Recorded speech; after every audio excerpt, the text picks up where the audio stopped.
حضرت مسیح موعود علیہ الصلوۃ والسلام نے جو اس بارے میں ہمیں تعلیم دی، اب میں اس کی طرف جماعت کو متوجہ کرتا ہوں. وہی تعلیم جو 5ویں باب متی کے 5ویں باب میں مسیح کی ملتی ہے، وہی مضمون حضرت مسیح موعود علیہ الصلوۃ والسلام توریت کی بجائے قرآن کے حوالے سے اور اگلے نبیوں کی بجائے حضرت محمد رسول اللہ صلی اللہ علیہ وآلہ وسلم کے حوالے سے پیش فرماتے ہیں. قرآن مجید خاتم الکتب ہے، اس میں اب ایک شوشہ یا نقطہ کی کمی بیشی کی گنجائش نہیں، اور یہاں کوئی شرط نہیں رکھی کہ جب تک پورا ہو جائے، جب تک وہ دل میں ٹل جائے.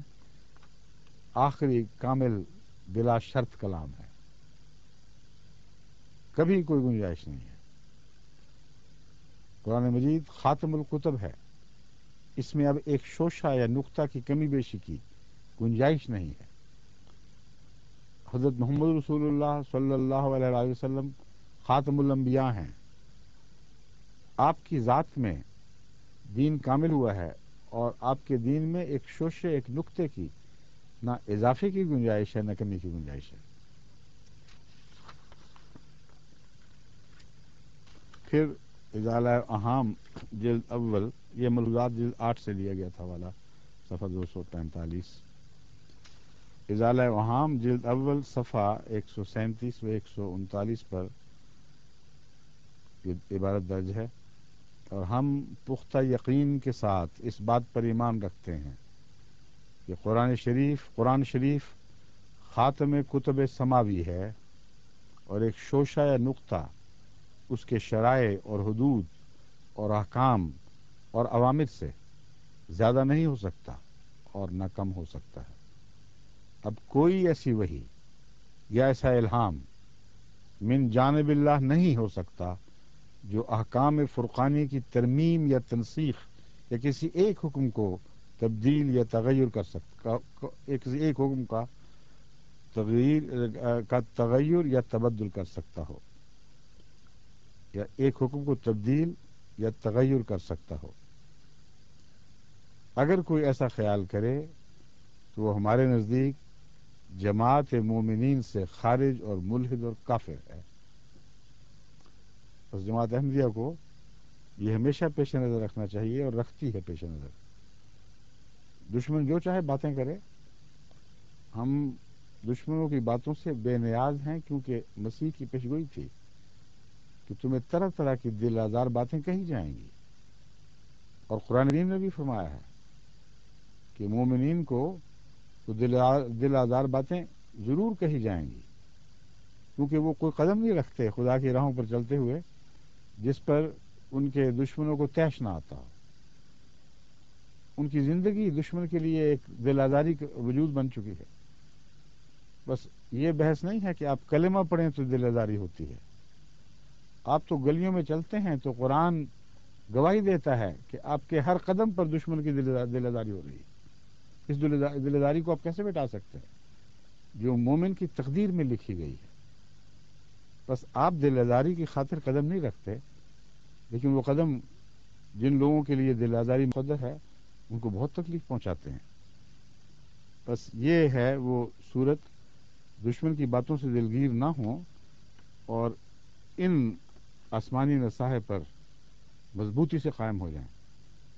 یہ وہ عروہ وثقی ہے جس کو ہاتھ ڈال دیں گے تو اس کا ٹوٹنا مقدر نہیں ہے. یہ ہو نہیں سکتا کہ ہاتھ چھوٹ جائے، یا یہ عروہ، یہ کڑا جو آسمان سے اترا ہے، قرآن تعلیم کا کڑا، محمد رسول اللہ صلی اللہ علیہ وسلم کا وسیلہ، یہ کبھی ٹوٹ سکے. قرآن شریف کی برابر حفاظت ہوتی چلی آئی ہے کہ ایک لفظ اور نقطہ تک اس کا ادھر ادھر نہیں ہو سکتا. اس قدر حفاظت ہوئی ہے کہ ہزاروں لاکھوں حافظ قرآن شریف کے ہر ملک اور ہر قوم میں موجود ہیں، جن میں باہم اتفاق ہے، ہمیشہ یاد کرتے ہیں اور سناتے ہیں. الحکم 17 فروری 1906. حضرت مسیح علیہ السلام جیسے اپنی کوئی شریعت لے کر نہ آئے تھے، حضرت مسیح علیہ السلام، یہ بھی مسیح علیہ السلام کی تحریر ہے، جیسے اپنی کوئی شریعت لے کر نہ آئے تھے بلکہ توریت کو پورا کرنے آئے تھے، اسی طرح پر محمدی سلسلہ کا مسیح اپنی کوئی نئی شریعت لے کر نہیں آیا بلکہ قرآن شریف کے احیاء کے لیے آیا ہے اور اس کی تکمیل کے لیے آیا ہے، جو تکمیل اشاعت ہدایت کہلاتی ہے۔ تکمیل سے مراد یہ نہیں ہے کہ کچھ باتیں رہ گئی ہیں اس میں کہنے والی، وہ باتیں داخل کی جائیں۔ اگر یہ مضمون ہو تو مسیح کی عبارت بالکل محمل بےمانی ہو جائے گی کہ ایک شوشہ بھی تبدیل کرنے نہیں آیا۔ اگر نامکمل کتاب ہے ان معنوں میں کہ تعلیم کے اضافے کی ضرورت ہے، تو پھر تو شوشہ چھوڑ کے بہت کچھ تبدیل ہو جائے گا۔ اس لیے حضرت مسیح موعود علیہ الصلوۃ والسلام اس بات کی تشریح فرما رہے ہیں، پورا کرنے آیا ہوں کن معنوں میں؟ اس کی تکمیل کے لیے آیا ہوں جو تکمیل اشاعت ہدایت کہلاتی ہے۔ قرآن کریم کی ہدایت کی اشاعت کے دو دور مقدر تھے، ایک اول اور ایک آخر، اور حضرت رسول اکرم صلی اللہ علیہ وآلہ وسلم نے بھی بارہا اس کی اشارت فرمائی کہ ایک دور آخر پہ آنے والا ہے۔ اور قرآن کریم نے جو سورہ جمعہ میں پیشگوئی فرمائی تھی وآخرین منہم لما یلحقوا بہم، اس سے بھی یہی مراد ہے، ایک جماعت آخری دنوں میں بھی پیدا ہونے والی ہے۔ اس جماعت نے کیا کام کرنا ہے؟ کوئی تبدیلی نہیں کرنی، کیونکہ تبدیلی روحانی ہلاکت کا نام ہے۔ اس نے تکمیل اشاعت ہدایت کرنی ہے۔ کتنی بڑی دنیا ابھی باقی پڑی ہوئی ہے جس تک قرآن کریم کی ہدایت نہیں پہنچی۔ لیظہرہ علی الدین کلہ کا کام کرنا ہے تاکہ اسلام کو، قرآن کی تعلیم کو تمام دیگر ادیان پر غالب کر دیا جائے۔ الحکم 17 جنوری 1903۔ پھر حضرت مسیح موعود علیہ الصلوۃ والسلام فرماتے ہیں، میں از خود نہیں کہتا، خدا تعالیٰ کی قسم کھا کر کہتا ہوں کہ حق یہی ہے کہ جو مجھے چھوڑے گا اور میری تکذیب کرے گا وہ زبان سے نہ کرے مگر اپنے عمل سے اس نے سارے قرآن کی تکذیب کر دی۔ بہت تکلیف دے گئے جملہ بازوں کو، میں جانتا ہوں، اس لیے کہ وہ اپنے من مانے سے پہنانے کی کوشش کریں گے۔ اگر پہلی بات درست ہے کہ مسیح محمدی نے قرآنی ہدایت کو دنیا پر پھیلانے کے لیے آنا تھا، تو جو اس کی تکذیب کرے گا وہ سارے قرآن کی ہدایت کی تکذیب کر دے گا، اس کے راستے میں روڑے اٹکائے گا، اشاعت دین کی راہ میں کھڑا ہو جائے گا اور کوشش کرے گا کہ ہدایت کا سلسلہ آگے نہ بڑھ سکے۔ بس یہ معنی ہے اس کے۔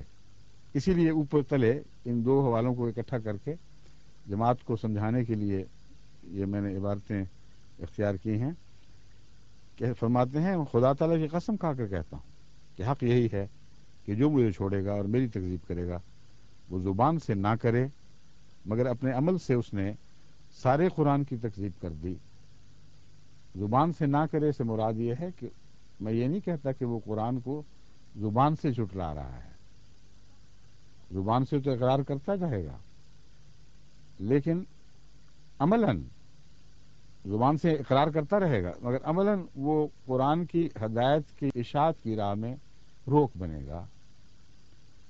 بس حقیقت یہ ہے کہ وہ جماعت کے دشمن جو ہماری راہ میں روڑے اٹکاتے ہیں اور کوشش کرتے ہیں کہ جماعت کا نام مٹ جائے، وہ کیا کوشش کر رہے ہیں؟ غور نہیں کرتے کہ آج ساری دنیا میں تبلیغ اسلام کی ذمہ داری تو ہمارے سر پر آ پڑی ہے اللہ کے فضل کے ساتھ۔ قرآن کریم کی تعلیم کی سب دنیا میں اشاعت کر رہے ہیں، اور تلوار کے زور سے نہیں، نہ کسی تیل والے ملک کی دولت کے بل پر، بلکہ خالصتاً للہ جانی اور مالی قربانی کرتے ہوئے ہم تعلیم قرآن کو ساری دنیا میں پھیلا رہے ہیں۔ بس یہ مراد ہے حضرت مسیح موعود علیہ السلام کی کہ اس طرح وہ گویا قرآن کی تکذیب کرے گا۔ حضرت مسیح علیہ السلام کی جو دوسری عبارتیں ہیں اس مضمون سے ملتی ہوئی، میں نے کہا تھا وہ نہیں آپ لائے، جس میں حضرت یہ بائبل کی متی کی انجیل سے ملتے جلتے پیغامات ہیں، الفاظ مسیح موعود علیہ السلام کے ہیں، مگر جماعت کو انہی امور کی طرف توجہ دلائی ہے۔ وہ اس میں حوالے میں شامل نہیں رہا، وہ حوالہ پھر پیش کر دینا، رہ گئے معلوم ہوتا کہیں۔ اب دیکھیں، ایک طرف تو یہ جماعت احمدیہ کے دعوی ہیں، یہ کام ہیں جو دنیا میں کر رہے ہیں۔ کیا جرم ہے ہمارا؟ یہ کہ شدید سے شدید تعذیب یعنی دکھ دیے جانے کے باوجود لا الہ الا اللہ محمد رسول اللہ کہنے سے باز نہیں آ رہا ہے۔ ایک ایسا ملک بھی ہے دنیا میں جہاں کلمہ شہادت کو جرم قرار دے دیا گیا ہے، اور جرم بھی ایسا جو بعض لوگوں کے نزدیک اس لائق ہے کہ ایسے شخص کو قتل کر دیا جائے اور سولی پر چڑھا دیا جائے، کہ اس زمانے میں یہ خدا کا نام لیتا ہے اور خدا کو واحد مانتا ہے اور محمد رسول اللہ کی تصدیق کر رہا ہے۔ حیرت کی بات ہے، ناقابل فہم ہے۔ مجھ سے ایک دفعہ جرمنی میں بعض جج اکٹھے ہوئے تھے جرمنی کی مختلف عدالتوں کے، مجھ سے سوال کرنے کے لیے کہ ہو کیا رہا ہے۔ مجھ سے انہوں نے پوچھا کہ یہ سمجھ نہیں آ رہی کہ یہ کیا ہو رہا ہے، اس کی سزا کیوں ہے، ہمیں یہ سمجھائیے۔ لا الہ الا اللہ محمد رسول اللہ پڑھتے ہیں، تو ان سے میں نے کہا صرف یہ بات نہیں ہے، ایک انقلاب آ گیا ہے دنیا میں ظلم کی تاریخ میں۔ اس انقلاب کو آپ نے دیکھا نہیں اور سمجھا نہیں۔ پہلے ہمیشہ اختلاف پر سزائیں دی جاتی تھیں، کبھی دنیا میں ظلم کی تاریخ میں تائید پر سزا نہیں ملی تھی۔ پاکستان کی تاریخ نے یہ ایک نیا انقلاب برپا کر دیا ہے ظلم کی تاریخ، ظلم کے موضوع میں، یعنی ظلم کے کتاب میں ایک نئے باب کا اضافہ کر دیا کہنا چاہیے۔ اب قانون یہ ہے کہ ہماری مخالفت کرو، کوئی حرج نہیں، جن چیزوں کو ہم سچا سمجھتے ہیں انہیں جھوٹا کہو، ہم تمہیں سینے سے لگا لیں گے۔ تم کہہ دو ہم غیر مسلم ہیں، تم کہہ دو خدا کے شریک ہیں، تم کہہ دو نعوذ باللہ محمد رسول اللہ سچے نہیں ہیں، آؤ اور ہمارے سینوں سے لگ جاؤ۔ یہ علماء نے اعلان کیا ہے، مان جاؤ یہ باتیں، تم ہمارے بھائی ہو، کوئی تعارض نہیں کریں گے۔ اللہ کو ایک مانو، ناقابل برداشت ہے یہ بات، ہمارے سینوں پہ آرے چل جاتے ہیں۔ محمد رسول اللہ کی تصدیق ہم کیسے برداشت کر سکتے ہیں؟ اور عذر کیا تلاش کیا ہے؟ ایسا ناپاک، ایسا کمینہ، ایسا گندا کہ بیان کرتے ہوئے شرم آتی ہے۔ اس لیے ہم کہتے ہیں کہ تمہارے منہ پر یہ باتیں زیب نہیں دیتی اور ہمیں بری لگتی ہیں، کہ ایسی بات ہے جیسے کسی فراغت خانے پر جہاں انسان حاجت روائی کے لیے اپنی حاجت پوری کرنے کے لیے جاتا ہے، اس پر پاک نام لکھ دیے جائیں۔ تم غلیظ لوگ ہو، تمہارے منہ پر اللہ کا نام نہیں آنا چاہیے کیونکہ یہ ہتک ہے۔ ایسی ناپاک بات ہے، ایسی بے وقوفوں والی اور جہالت والی بات ہے، اور لوگ سمجھ نہیں رہے۔ حضرت محمد رسول اللہ صلی اللہ علیہ وآلہ وسلم تو کسی سے بھی اللہ کا نام سنتے تھے تو پیار کی نظر سے دیکھا کرتے تھے، کیونکہ اللہ کے عاشق تھے۔ دلوں کا حال تو خدا جانتا ہے دلوں میں کیا ہے، مگر کوئی انسان ایسا نہیں ہے جسے کوئی دنیا کا شریف النفس انسان اللہ کا نام لینے سے روکے، یہ کہہ کر کہ تم گندے ہو۔ تم کیا ہو؟ تم کبھی اپنا باطن دیکھا ہے؟ کبھی اپنی گردن میں جھانک کے دیکھا ہے؟ کیسے بد خیالات تمہارے دلوں میں پیدا ہوتے ہیں، کیسی کیسی مکروہ باتوں میں ملوث ہوتے ہو۔ سارا ملک جرائم سے بھر گیا ہے اور تمہیں کوئی ہوش نہیں۔ اور خدا کی عظمت اور تقدیس کو اگر کوئی خطرہ پیدا ہوتا ہے تو ان احمدیوں سے جو ماریں کھاتے ہیں، جیلوں میں بھیجے جاتے ہیں، جن کی زندگی پر ایک تلوار لٹکی ہوئی ہے کہ اگر تم نے خدا کا نام لیا تو تمہیں قتل کر دیا جائے گا، پھر بھی خدا کا نام لیتے ہیں، یہ ناپاک لوگ ہیں۔ کیا نعوذ باللہ بلال ناپاک تھا جو کلمے کی خاطر گلیوں میں گھسیٹا جاتا تھا؟ اس کو بھی تو یہی کہا جاتا تھا تم کون ہوتے ہو، تمہیں حق کیا ہے یہ باتیں کرنے کا؟ بس حضرت محمد مصطفیٰ صلی اللہ علیہ وآلہ وسلم کی صداقت کی گواہی اگر کسی نے اپنے خون سے دی ہے، ایسی گواہی جس کے اوپر کوئی شریف النفس انسان اسے جھٹلا نہیں سکتا، کیونکہ اس کے ساتھ قربانیاں شامل ہیں، تو وہ احمدیوں نے دی۔ احمدیوں کو توفیق مل رہی ہے۔ ناپاک دل کو جرأت کیسے ہو سکتی ہے کہ پاک کلام کی خاطر اپنی جانیں فدا کر دے؟ کتنے ہیں جو کلمہ پڑھتے ہوئے شہید کر دیے گئے؟ بس اس لیے یہ جہرانہ باتیں ہیں، ان سے استغفار اور توبہ کرو، ورنہ خدا کے حضور پکڑے جاؤ گے۔ تمہاری عدالتیں دنیا تک رہیں گی۔ پھر وہ عدالت چلے گی جس عدالت کے متعلق حضرت اقدس محمد مصطفیٰ صلی اللہ علیہ وآلہ وسلم نے اپنے ایک صحابی کو یوں مخاطب فرمایا۔ وہ واقعہ کیا ہے؟ حضرت رسول اکرم صلی اللہ علیہ وآلہ وسلم کی خدمت میں ایک صحابی نے عرض کیا کہ یا رسول اللہ، ایک دشمن، ایک کافر جو بڑا جری اور طاقتور دشمن تھا، لمبے مقابلے کے بعد میں نے اسے زیر کر لیا، اور جب میں نے اسے زمین پر لٹا کر اس کی گردن پر تلوار رکھ دی تو اپنی جان بچانے کی خاطر اس پلید اور ناپاک نے یہ کہا، لا الہ الا اللہ، اللہ کے سوا اور کوئی معبود نہیں۔ میں جانتا تھا کہ یہ چلاکی کر رہا ہے، اپنی جان بچانے کے لیے کر رہا ہے، میں نے پھر بھی وہ تلوار چلا دی۔ وہ کہتے ہیں میں نے ساری زندگی میں حضرت محمد رسول اللہ صلی اللہ علیہ وسلم کو اتنا غصے میں نہیں دیکھا جتنا یہ بات سن کر غصے میں آئے۔ بار بار کہنے فرمانے لگے، حل لا شققت قلبہ، حل لا شققت قلبہ، او بد نصیب، تم نے کیا دل پھاڑ کر دیکھ لیا تھا؟ دل پھاڑ کر کیوں نہیں دیکھ لیا کہ سچ کہہ رہا تھا یا جھوٹ کہہ رہا تھا؟ تمہیں کیا پتا؟ جو محمد رسول اللہ کے صحابہ کو پتا نہیں، وہ ان مولویوں کو پتا، ان عادلوں کو پتا ہے جو آج کی عدالت پہ بیٹھے ہوئے۔ اور پھر فرمایا، اور کتنی خطرناک، کتنا بڑا اور خطرناک انذار ہے کہ قیامت کے دن جب اس کا لا الہ الا اللہ تمہارے خلاف گواہ بن کر کھڑا ہوگا تو تم اس کو کیا جواب دو گے؟ یہ ہے ہمارے آقا و مولا حضرت اقدس محمد مصطفیٰ صلی اللہ علیہ وآلہ وسلم۔ اور آج ایک ملک ایسا بھی ہے بد نصیب، سانگر 16 جنوری اخبار میں خبر شائع ہوئی ہے کہ مکرم رشید احمد خان صاحب آف سانگر کو، مکرم تو لکھنے والے نے ہماری طرف سے لکھا ہے، مقامی مجسٹریٹ نے مکان کی دیوار پر الیس اللہ بکافٍ عبدہ لکھنے پر 13 جنوری 94 کو 2 سال قید اور 5,000 روپے جرمانے کی سزا دی ہے۔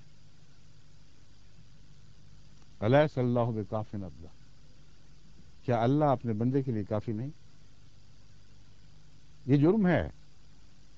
اور پاکستان میں دیواریں بے حیائی کی باتوں سے اور فلمی اداکاروں کی تصویروں سے کالی ہوئی پڑی، غلیظ گندے اشتہار، گندی گالیاں، ایک دوسرے پر کیچڑ اچھاڑنا۔ اب جدھر نظر کریں وہاں دیواروں پر یہ چیزیں لکھی نظر آتی ہیں، وہ سب منظور ہیں، ان سے دلوں کو راحت پہنچتی ہے۔ اگر تکلیف پہنچتی ہے تو اس اعلان پر کہ اللہ ایک ہے اور محمد رسول اللہ کے سوا اور اس کے بندے اور اس کے رسول ہیں، تو اس سے تکلیف پہنچتی ہے۔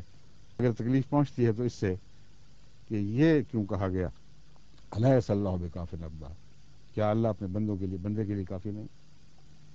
میں اعلان کرتا ہوں کہ خدا کی قسم اللہ اپنے بندے کے لیے کافی ہے۔ تم جو چاہو زور لگا لو، دن اور رات جتنی طاقتیں ہیں صرف کر دو، مگر وہ بندہ خدا کا جو سچا بندہ اس زمانے میں خدا کی طرف سے مامور ہوا ہے، اللہ اس کے لیے کافی ہے اور کافی رہے گا، اور تمہاری ساری کوششیں ناکام اور نامراد ہو جائیں گی۔ وہی جیتے گا جو محمد رسول اللہ کا سچا عاشق ہے، وہی جیتے گا جو خدا کی توحید کے نام پر ہر قسم کی قربانیاں پیش کر رہا ہے۔ اللہم صلی علی محمد و علی آل محمد مبارک وسلم انک حمید مجید۔ السلام علیکم و رحمۃ اللہ۔